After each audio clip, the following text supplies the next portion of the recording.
Life in Hardcore Valley.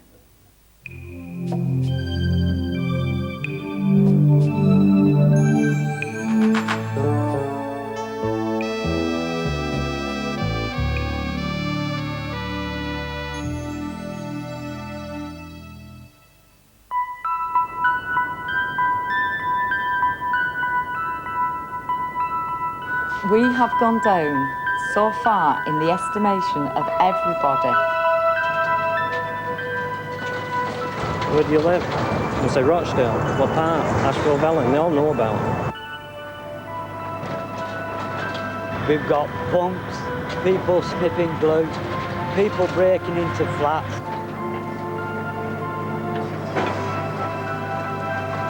It stinks. It's awful. It's terrible to live with it day in, day out. It's like you've just been left to rot.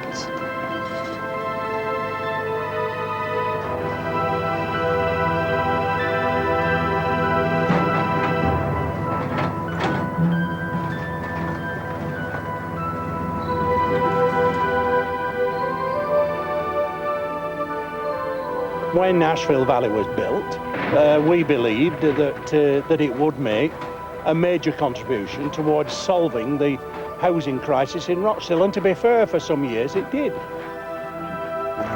This is the story of a planning dream which became a nightmare, and of the people on Rochdale's Ashfield Valley who bore the consequences of a revolution in British housing. Last summer, the bulldozers were sent in to destroy all but 3 of the 26 alphabetically named blocks. Back in 1967, when hopes were high that this was the New Jerusalem, there were few critics of the scheme. But those few included the makers of this satirical film, shot on the estate. We take you now to witness the opening of the new flat, and our camera team is on hand to record for posterity this moving ceremony. We who represent you on the council are proud of our achievements. We have spared neither sweat, toil or tears. We have built you homes that you can be proud to live in. Moving on to Ashfield Valley was a godsend to us 15 years ago, nearly 16 years ago now, because it had everything that we hadn't got in the house we lived in, which was hot running water, bathroom, a flushing toilet in the house, and enough bedrooms for us all to sleep in, because there were 4 children and my mum and dad. And it was very hard at first, but when we moved in here, it was brilliant. Nothing but the best has gone into the construction of these delightful, luxurious dream homes. That's one of the lifts over there that we used to do. You can see it all like, it's just a mess now. But we used to do it a regular maintenance. But every time we used to come, it was nearly always vandalism, wasn't it? Yeah, without fail. You can bet your life whoever designed them didn't live on them. Yeah. That's the best thing they could have done to it. Hardcore. From up here you can see the demolition of Zenner, Yardley, Wentworth, Valleyfield and Exford. That was the first phase of the demolition. This is the second phase. When I first came onto the valley was quite densely populated with a mixture of all kinds of people. There was a lot of families lived on the valley, a lot of young children lived on the valley. We formed gangs and we did get in trouble. We had to keep out of trouble, and the place to keep out of trouble was up on the roof.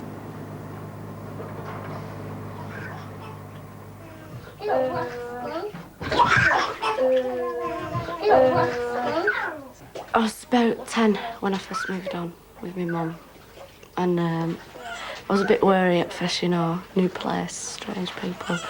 After a couple of weeks, when you start getting to know everybody, it was great. You couldn't do nothing without everybody finding out, you know, everybody knew everybody else's business, and if anything happened, everybody got together to sort it out. We're like our little own community. Oh, I think it's great. There's been some great people on there. I know some famous people who we say within the past few weeks has left. Good people. You meet on the street, bid you good evening, good morning, what have you. And no, there's been some great people on there. which have gone, but there's still good people on there. Well, there's nothing wrong with Ashfield Valley, is there? There isn't, no. Not a thing. And this was going to be a glorious scheme when it started, you know.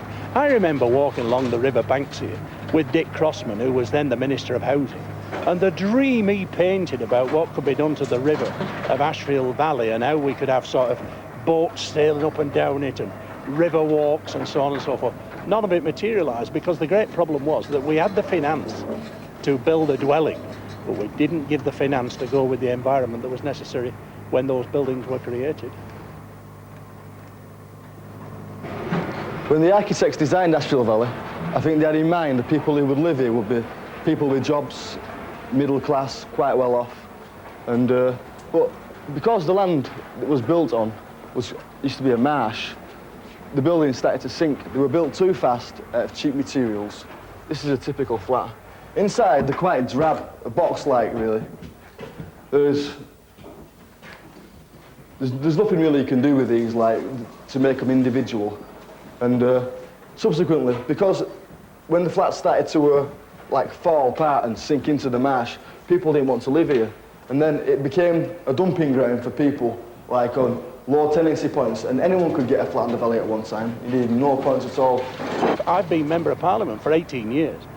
I mean, I cannot begin to think of the number of people that have been to my surgery about housing, and you say to them, are you willing to go anywhere? And always they said, without exception, I'd rather be homeless than go and live on Ashfield Valley. And that was a great tragedy. You could not at one time get credit on Ashfield Valley. You could not get a job if you lived on Ashfield Valley. I'm not saying that people set out that that's how they wanted it to work. But if you mentioned that you lived on Ashfield Valley, then your chances of a job was virtually nil. Ashfield Valley didn't just lack jobs. Apart from a laundrette, which lasted just 18 months, the only other amenity for 1,000 tenants on this side of the estate was one general store. I'd be glad to go now because it's getting too much now. You can't afford to stop up till 2 o'clock in the morning when someone's playing music next door to you.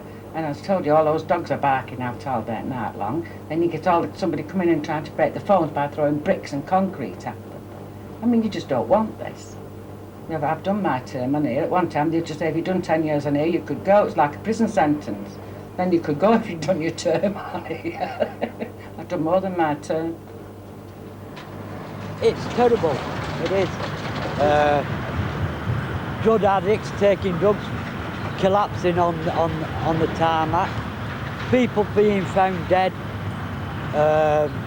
in chutes and bins. People being found hung because of depression or out of work. Hardcore Valleyites, that's what's left.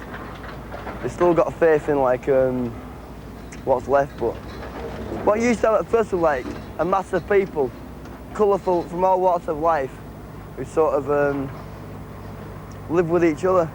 Used to have like the bottom end used to be like all the punks and hippies and freaks sort of thing. And this end used to be like the families and pensioners. But now you've got like everybody living in one bunch. They get on still, but you know what I mean, it's not as widespread. It used to be like, you used to get your own area sorted out and you stay with it. The hard core of tenants on Ashfield Valley has been supplemented in the last 2 years by outsiders. Punks from Britain and Northern Ireland who've been attracted by the increasing number of empty flats to squat in and by the estate's easy tolerance. Once they come to Ashfield Valley, then the people who live here, who are so-called normals and straights, are used to seeing us walking about and stuff. And so it's no big deal. Like, we all agree on the basic principles that the government is wrong in too many aspects.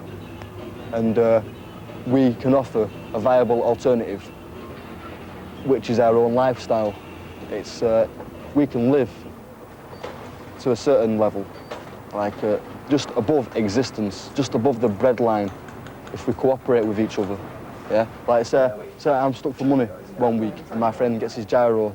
I think he would be only too happy to lend me money if he could afford it. Yeah, or vice versa. They're absolutely filthy. They're dirty. Their hair's all matted together, and the clothes are filthy, and they just need a damn good wash. But then some of the lads are very nice, they're very educated lads. Half of them when you talk to them. But, as I say, how they let themselves go into getting to the state that they've got into is beyond me. Beyond anybody, I should think. When I first saw my first punk, it worried me, it frightened me. But we started talking one day and he was a great fella, you know, and all the others are just the same. They're just ordinary people that are just dressed different. I'm a bit louder, that's all. Like, why can't I wear these clothes, you know, like, if anyone wants to complain to me, like, in person, then I'll talk to them about it, you know. But, like, I don't go around saying, hey, you know, like, you're trendy, like, oh, you know, like, take them clothes off, you scruff, or you tidy person.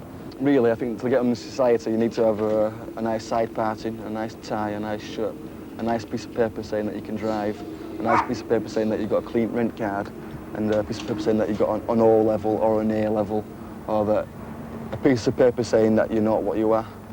I don't know if you can understand that. For me to get on in society as it stands now, I would have to be something I cannot be. Like us people around here, when we were sort of like leaving school, we all went looking for work. Most of us went on the YTS. And then some of us got jobs out of it, and some of us never. I worked like for near 2 years on as a sheet metal worker, but I was making things and I was getting paid $1.49 an hour, and it maybe took me 13 hours to make that, so calculate that yourself. I get a small profit. Went into the office to get a new job to make and heard him on the phone saying, well, that'll be £3,000, sir. And I was going, I made that. And I'm getting £30 and he's paying £3,000 for it. There's something wrong here. I don't want to be a robot. I don't want to wake up at 8 and go off to work and then realise 20 years later, a midlife crisis, thinking, wow, what the fuck have I been doing? You know, like, why haven't I been enjoying myself? I don't want to do that. I want to do it now. I want to sort my head out now. In Ireland, you can't get a house and you can't get a flat unless you're married. So you're trapped with your parents, you know, until you get married. So it is like slave to convention. Get married, get a house, get a mortgage, get a job, get a kid, get dragged down, go out and get pissed at the weekend and beat your wife. That's just the way it ends up. It's the way fucking so many people end up. They're in their houses and they think they're living a nice life, but they're not. They don't know what life is. Build a campfire and cook a stew, have a few beers and have a laugh. In pursuit of the alternative life, many of the valley's punks travel the summer circuit of free festivals. Last August, they set off for the Ribblehead Festival in Cumbria. A bit of fame, do you know? Give it. What's that we called the camera?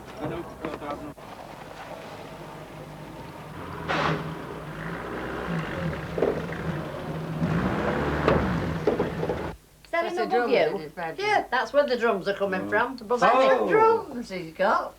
Oh, I've told him and told him. I said I was sure that you must hear them. You're not supposed to have a set of drums in a block of flats. I said they were all drumming.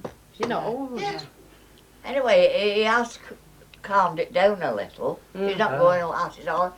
But he starts late on at night. John, in the world, no! Okay,